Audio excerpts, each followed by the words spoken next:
Hello friends, எல்லோரும் எப்படி இருக்கிறீங்க? இன்றைக்கி நம்ம வீட்டில் டின்னர் வந்து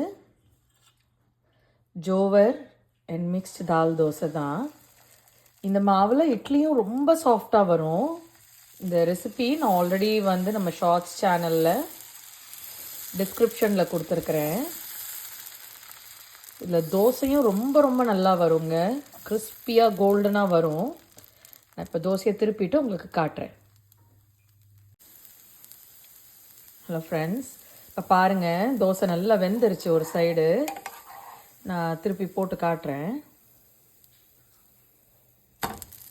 பாருங்கள் இவ்வளோ கோல்டனாக வந்திருக்குதுன்னு.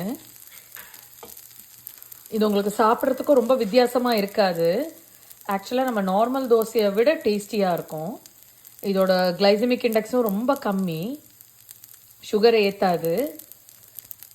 அதே போல் டேஸ்ட்டும் காம்ப்ரமைஸ் ஆகாமல் ரொம்பவே டேஸ்டியாக இருக்கும். நான் இப்போ கொஞ்சம் கீ தான் விட்டுருக்குறேன் குழந்தைங்களுக்கு செய்கிறனால.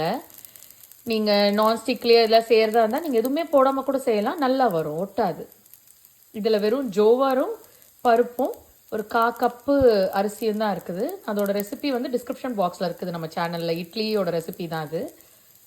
பார்த்து யூஸ்ஃபுல்லாக இருந்ததுன்னா பண்ணி பாருங்கள். எப்படி இருந்துச்சுன்னு கமெண்ட்டில் சொல்லுங்கள்.